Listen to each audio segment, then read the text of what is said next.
Boa noite, está começando pela rede CNT de televisão, o Jogo do Poder, um espaço aberto para o debate político. Nós aqui da CNT acreditamos que o debate, a discussão é ponto de partida, o contraditório é ponto de partida para o exercício de um dos direitos mais fundamentais, o de ser informado com absoluta correção e transparência. Esse é o objetivo, esse é o papel do Jogo do Poder, que tenho o prazer de receber hoje o jornalista Cid Benjamin. Boa noite, Cid. Boa noite, Ricardo. É um prazer recebê-lo aqui mais uma vez, agora como entrevistado. E para participar da entrevista, eu convidei também o economista Paulo Passarinho. Boa noite, Paulo. Boa noite, Ricardo. Vamos agora às principais notícias da semana, diretamente de Brasília. A Justiça Eleitoral preparou uma força-tarefa para inibir o Caixa 2 nas eleições, mas o presidente do tribunal, ministro Gilmar Mendes, reafirmou que as mudanças sobre o financiamento de campanhas fazem com que o pleito seja um salto no escuro. Foi durante a divulgação dos dados sobre os eleitores. O levantamento mostra que o eleitorado cresceu no Brasil. São 5,5 milhões a mais do que em 2012, o que contabiliza pouco mais de 144 milhões de brasileiros em condições de votar. Assim como em 2012, as mulheres continuam sendo a maioria do eleitorado brasileiro, 52,21%. O ministro da Fazenda, Henrique Meirelles, reforçou o apelo a parlamentares pela aprovação do ajuste que prevê teto para os gastos públicos. Segundo ele, a medida terá como sucesso natural o crescimento da economia. De acordo com Meirelles, a meta fiscal do setor público, de déficit de 170 bilhões de reais este ano, se mostra realista, mas é um número que precisa ser revertido, porque é muito elevado para que o país consiga se estabilizar. O ministro disse acreditar que os parlamentares vão entender que a aprovação do ajuste é essencial para o pontapé inicial do crescimento da economia. Começaram a valer as novas regras para financiamento de imóveis pela Caixa Econômica Federal. O banco aumentou a parcela dos imóveis que poderá ser financiada. Para usados, o limite subiu para 70%. Já os imóveis novos, que custam mais de R$ 750 mil, poderão ter até 80% do preço financiado. Também foi ampliado o teto do valor do imóvel. Antes era de 1,5 milhão e agora passou para 3 milhões. De acordo com a Caixa, voltar a investir neste segmento é importante para fazer a economia crescer.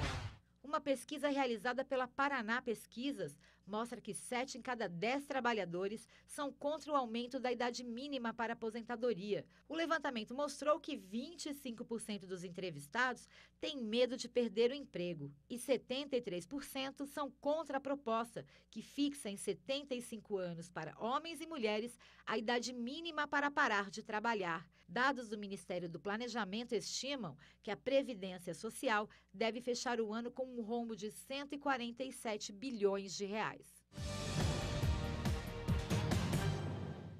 Nós voltamos com o Jogo do Poder, hoje recebendo um dos mais lúcidos militantes da esquerda brasileira, o jornalista Cid Benjamin. Ele vai lançar na próxima terça-feira, dia 2, na Livraria da Travessa, no Leblon, Reflexões Rebeldes, mais um livro, agora pela José Olímpio. Cid, queria que você resumisse a proposta desse livro. O que é o livro Reflexões Rebeldes? São reflexões rebeldes. Bom, na verdade, é uma coletânea de artigos. O mais antigo foi feito em 2002, que foram publicados em diferentes veículos, sobre diferentes temas também.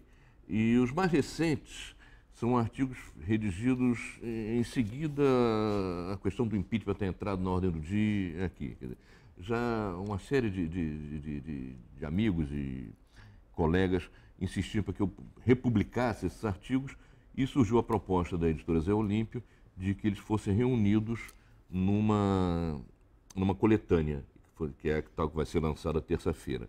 Esse título, Reflexões Rebeldes, ele surgiu porque são artigos que vão na contramão de muita coisa. Eu sou uma pessoa de esquerda, enfim, isso é sabido, mas alguns desses artigos vão na contramão de alguns dogmas, umas teses mais ou menos consensuais na esquerda. O primeiro capítulo fala em levanta, sacode a poeira, dá a volta por cima, que você, na verdade, seria, digamos, uma orientação, um rumo para a esquerda diante do que aconteceu agora. Você faz uma análise conjuntural digamos, do impeachment da presidente Dilma, enfim, semi-aprovado, digamos assim, e faz uma análise crítica do papel do PT no governo nos últimos anos. É mais ou menos isso? É isso. O PT, ele surgiu e se propunha a fazer uma série de reformas estruturais na sociedade brasileira, não fez, e cada vez mais ficou parecido com o PSDB na política e com o PMDB nos métodos. Isso frustrou um processo de transformação, frustrou muita gente. Eu próprio fui filiado ao PT, fui fundador do PT, fui dirigente do PT e saí, porque achei que em determinado momento é hora de cantar na outra freguesia. O malogro do PT no exercício do poder, de certa maneira, para a população, é tomado como, digamos, uma coisa maior, ou seja, a esquerda brasileira falhou no poder. E isso vai trazer consequências, você analisa isso, quer dizer, para todos os partidos que se definem como de esquerda nos próximos anos, ou não? Vai trazer consequências, vai trazer problemas. Não me parece que seja uma coisa insanável, mas que efetivamente, para muita gente, a experiência do PT frustrada no governo significa uma experiência da esquerda e do conjunto da esquerda, isso é verdade. Cabe a quem não embarcou nisso, junto com o PT, mostrar que as coisas não são bem assim, mas que vai dar trabalho, vai. Paulo. Mas, Cid, você é fundador e militante do PSOL. Sempre foi um crítico das condutas do governo Lula e depois do governo Dilma. Por que você acha que as práticas do PT acabarão contaminando o conjunto da esquerda? Porque nem todo mundo tem o grau de informação de você e do Ricardo e das pessoas que acompanham mais de perto a política. Para muita gente menos informada, a experiência do PT no governo foi uma experiência da esquerda no governo e ponto final. Até porque o PT era o partido mais expressivo desse bloco. Então, muita gente pensa assim. Não é que seja assim, não é que seja uma verdade, mas é visto como tal por muita gente. Você, nesse livro, Cid, você enumera, digamos, algumas teses, algumas bandeiras, que, digamos, são bandeiras antigas da esquerda e que não foram implementadas pelo PT. Quer dizer, quais são os pontos, digamos, centrais que deveriam ser sido atacados pelo governo da presidente Dilma? Você cita alguns pontos aqui no livro e que foram deixados de lado e, portanto, fizeram com que o governo acabasse perdendo, digamos, a sua caracterização como um partido mais à esquerda. Ricardo, se você pegar o que eram as reformas de base propostas pelo Jango, praticamente todas ou quase todas estão atuais hoje em dia. Na verdade, a coisa mais grave ainda. O PT, ele quando se propôs a modificar o país, ele falava em reforma agrária, reforma tributária, em um outro modelo econômico, falava uma série de coisas que não fez. Isso não foi só a Dilma no último estelionato eleitoral, não. O Lula, com a carta aos brasileiros, com a indicação do Meirelles como ministro, e o mais importante ministro da área econômica, etc., já foi por esse caminho. Na verdade, o PT vendeu um peixe e ofereceu um peixe e acabou vendendo Deixou outro. de lado a reforma da mídia também, não criou nenhum tipo de né? regulamentação para os meios de comunicação. Ricardo, eu costumo dizer, se você pegar a legislação sobre mídia, em particular a mídia eletrônica, de qualquer país capitalista, inclusive dos Estados Unidos, e aplicá-la aqui no Brasil, você vai ter uma revolução. Nós somos o país mais atrasado em relação à democratização da mídia de todos os países com alguma importância no cenário mundial. Entende? E se você tem uma proposta, como o PT tinha, de lutar pela hegemonia na sociedade, modificar a consciência, enfim, fazer que as coisas andem dentro de um processo democrático, o que implica convencer pessoas, etc., você teria que meter a mão nisso. Entende? Não dá para fingir que isso não existe e por temor de não cutucar a fera. a fera vem e acaba participando ativamente de um processo golpista. Você critica o que você considera, digamos, uma posição inconciliável do PT, que é, digamos, que foi a tônica dos governos do PT, de estimular, digamos, alguma distribuição de renda ou consumo, sem atacar e sem, digamos, criar nenhum tipo de embaraço, ao contrário, favorecendo também o grande capital. Quer dizer, é incompatível isso, ou seja, não tocar, digamos, nos lucros e, ao mesmo tempo, estimular o consumo. Isso é muito pouco, isso não resolve e portanto, chegamos a essa crise? Olha, não é inteiramente incompatível, mas é um elemento que limita muito qualquer processo de democratização na sociedade. E chama a atenção de que, ao mesmo tempo que o PT corretamente, isso é uma coisa boa, criou mecanismos para melhorar a situação dos mais miseráveis, quer dizer, quem estava em cima na escala econômica lucrou mais. Nunca os bancos e as empreiteiras ganharam tanto como nos governos do PT. E, evidentemente, se você não mete a mão nisso, não discute minimamente essa história, faz com que o banco pague menos imposto de renda do que um assalariado que ganha R$4.000, entende?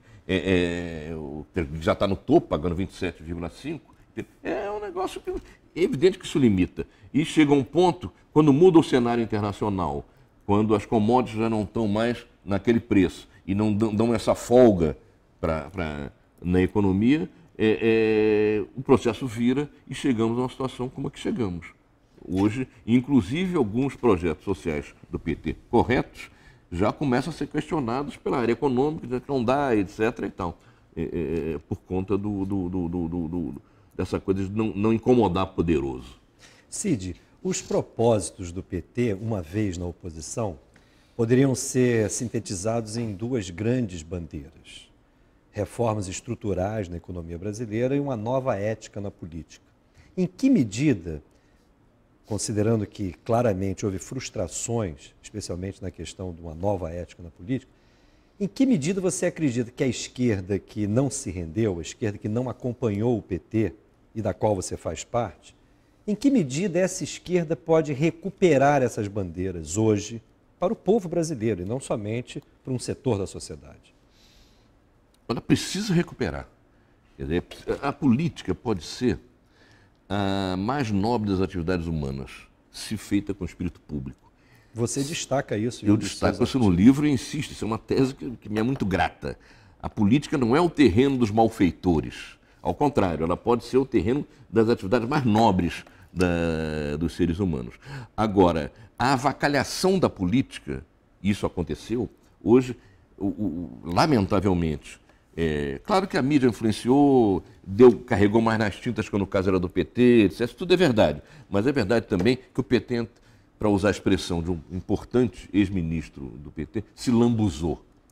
Ao se lambuzar, contribuiu para a avacalhação, para o esvaziamento da prática política. E quem acredita na democracia, acredita na mudança, nos avanços pela democracia. Quando você avacalha a política, quando você esvazia a política, quando você contribui para esse senso comum de que a política é o espaço dos corruptos, dos espertos, etc., você não está contribuindo para uma modificação democrática, para um avanço democrático no país.